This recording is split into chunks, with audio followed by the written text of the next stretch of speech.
Hey,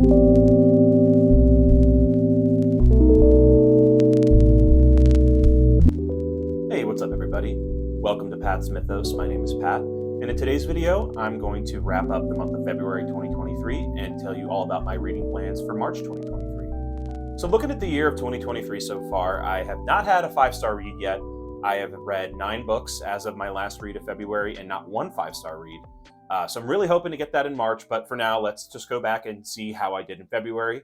I had 2 4.5-star reads and 2 4-star reads, totaling 4 books finished in the month of February. The first book that I read in February 2023 was The Invisible Life of Addie LaRue by V.E. Schwab. This was an audio read or listen, and I gave it 4 stars. Overall, the book was pretty different than what I was expecting. I think I expected a story that leaned a little bit more into the historical fiction aspects. It actually took place a little bit more in the modern day than I expected and wasn't too focused on the actual historical fiction events.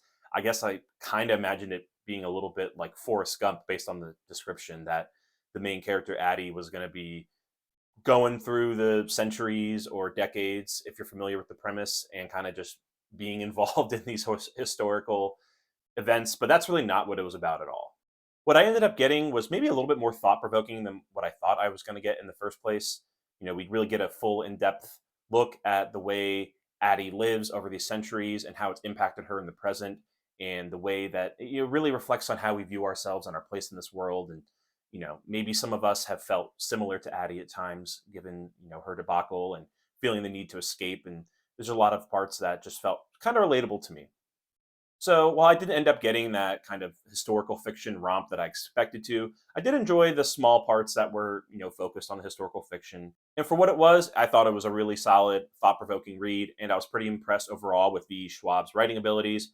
Great prose, pretty decent characterization, and just had a very mystical, fun aura to it. Magical realism taking place in real life. So overall, solid 4-star read. Definitely recommend checking it out. The second book I read in February was Dead House Gates by Steven Erikson. This is the second book in the Malazan Book of the Fallen series, and I thought it was just awesome.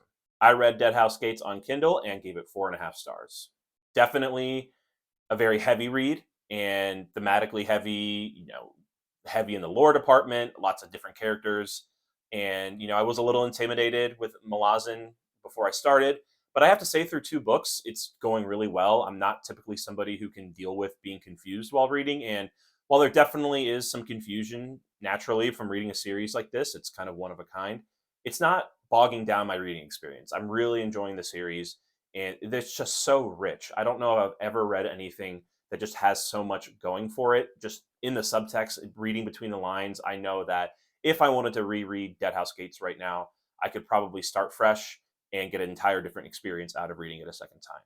I think I'm going to be continuing Malazan in April with Memories of Ice, and I'm very excited.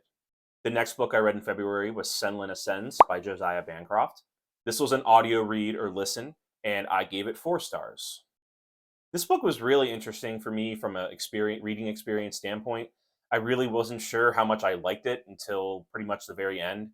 It was just back and forth where I'd read a certain part of the book and I'd feel like I was really starting to like it, and then the next part would happen and something wouldn't click with me. I just wasn't really sure how I felt, but I did really love the world building and the steampunk atmosphere, and the humor is really great.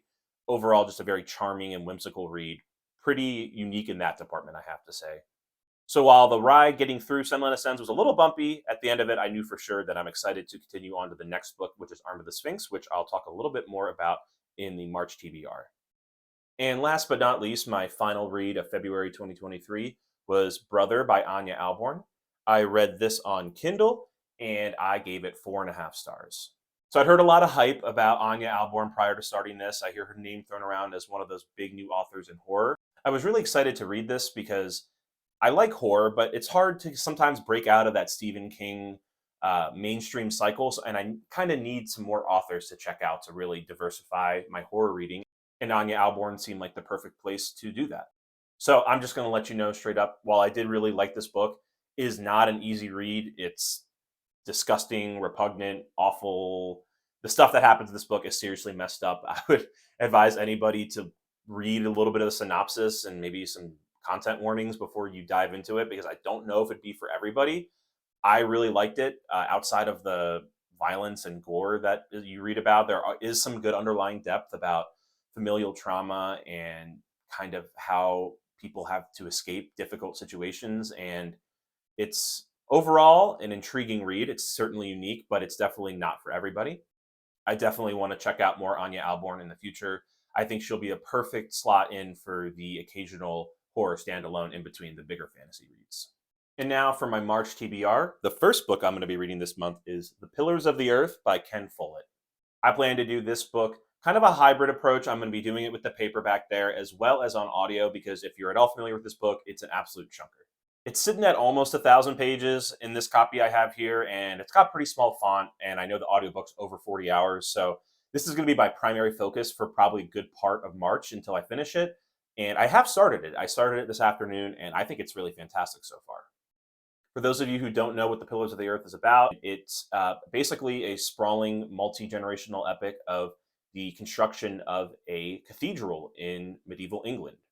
I've got a little bit of history with this book, or particularly not reading it. I've had it for maybe 4 years now sitting on my shelf, and I've always known that I'd probably end up loving it. It sounded perfect for me and my reading tastes, but I just never took the time to read it. I think I had so many other 1,000 page chunkers between Song of Ice and Fire, Stormlight Archive, some other ones here and there that it was just hard for me to prioritize it. And so I've actually been kicking the can down the road on reading this for about 4 years now. And like I said earlier, I haven't had a 5-star read yet here in 2023. So I'm really hoping that The Pillars of the Earth will be the one to break that streak. So once I finish Pillars of the Earth, like I said, that's going to probably take me at least a few weeks, probably finish it around mid March.